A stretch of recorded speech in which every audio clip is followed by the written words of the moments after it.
How did everyone enjoy games night? Are we all still friends? At this time, I'd like to introduce some of our wonderful survivors that have offered to share their stories with us. Hey everyone, thank you so much for having me. First and foremost, I want to say a big thank you and congratulations on an amazing virtual Relay for Life here at the University of Guelph this year. Thank you to the committee for doing such a great job at organizing the event, and to all of the participants and volunteers who are fundraising and contributing to this amazing show of community and support for the Canadian Cancer Society. My name is Dylan. I'm a Relay for Life youth specialist with the Canadian Cancer Society, and I'm also going through treatment right now for my third relapse of a type of blood cancer called Hodgkin's lymphoma. I was first diagnosed with Hodgkin's lymphoma back in my second year of university. I was a university student, just like most of you. In around December, I was studying for exams, mostly procrastinating for exams, when I noticed a small lump on my neck around the size of a gumball.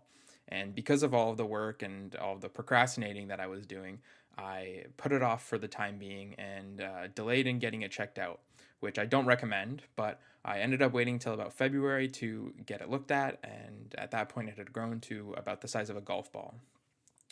So at this point, I took some time off school and went to get it checked out, and the diagnosis came back as a type of blood cancer called Hodgkin's lymphoma. And now at the time, that sounded really scary because blood is, everywhere in your body.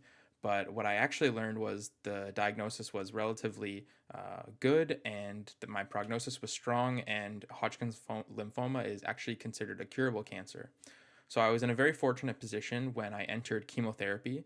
I was scheduled to undergo 6 months of chemotherapy and a month of radiation treatment to eradicate the cancer. And I remember about halfway through my first rounds of chemotherapy in 2017, I was feeling really down on myself. Because of a lot of the medication I was taking, I had gained a lot of weight and lost my hair. So I was feeling sad, feeling sick, and like I didn't want to be at the hospital that day. So I remember walking in with a bunch of snacks and candy to help me get through the day. My friends and family were, in the bleachers supporting me. I had my parents with me and my friends supporting me through social media. And I sat down with some video games, just ready to kind of muscle through the day. And it was at that point that I kind of gloomily looked over to my left, and I noticed this older woman who was sitting next to me. And where I was kind of gloomy and sad, she was really bright and positive and joyful. And after getting to know her, we realized that she didn't have a lot of the privilege or a lot of the resources and support that I had. She was older and lived at home and didn't have many friends who could support her through her cancer diagnosis. And what we learned was not only did the cancer research that the Canadian Cancer Society was doing help her out, a lot of the peer support and wellness programs that the CCS offers were really crucial in giving her this positive attitude. She was able to meet friends and supporters through the peer support program and also get to and from her treatments with the help of volunteer drivers in the Wheels of Hope program.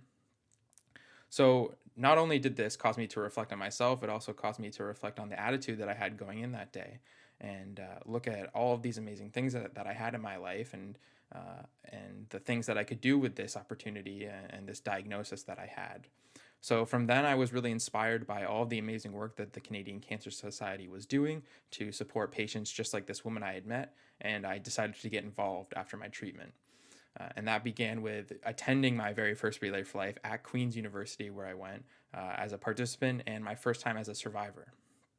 And after attending that relay event, I was really inspired by the show of community, the amazing work that all of the fundraisers, volunteers, participants, and committee members were doing. I knew I had to get involved and pursue this mission more. So from then, my next year, my last year of university, I was on the organizing committee for my relay and eventually was able to work for the Canadian Cancer Society as a Relay for Life youth specialist, getting to work with amazing students just like you across Eastern Ontario and help fundraising for a cause I'm so passionate about. And it was at this point in February of 2020 when I noticed a lump return on my neck, and that diagnosis came back as a relapse of Hodgkin's lymphoma. So this time, not only was I taking time off work from a job that I'm so passionate about at the Canadian Cancer Society, I was also going through a cancer diagnosis at the height of the emerging global pandemic and dealing with the heavy restrictions that placed on my treatment and my upcoming chemotherapy and stem cell transplant to cure me once and for all. And going through this time period with the pandemic going on and my treatment, I knew that regardless, I wasn't going to be able to go to any events. But it quickly became apparent that no one was going to be able to go to in-person events, and we were going to all have to adjust to this new version of normal with virtual events just like this. And where a lot of people saw these virtual events as a step down or not as impactful as maybe an in-person event would be, I had the unique opportunity of already being immunocompromised and in the hospital as a cancer patient. So I wasn't going to attend any personal events anyway. But this virtual event gave me the opportunity to not only fundraise and connect with my supporters, friends, and family online. It also gave me the opportunity to fundraise and attend virtual events where normally I wouldn't be able to. So I know this year has been extremely challenging adjusting to these virtual events, this new virtual environment that we find ourselves in. But I want you to know that the impact that you're having on cancer patients just like me is being felt across Canada. And these virtual fundraising events are so impactful, not only for the work you're doing, but also for the show of support you're giving to cancer patients just like me who are immunocompromised and going through treatment, a lot of the time having virtual support being the only option.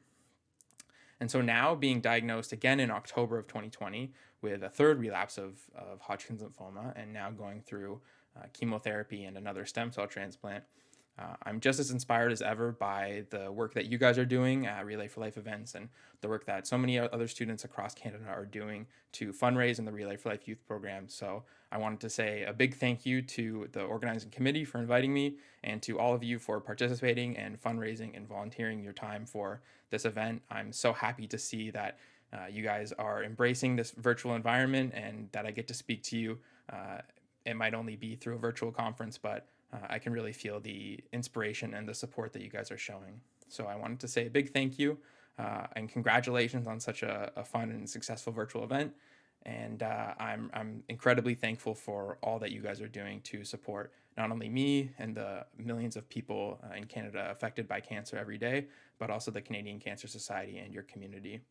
So thank you so much again for having me. Congratulations, and enjoy the rest of the day. See you guys. Give a hand for not only our survivors who spoke tonight, but all our survivors in attendance. And to those who couldn't be with us today, listening to your experiences has truly been an honor.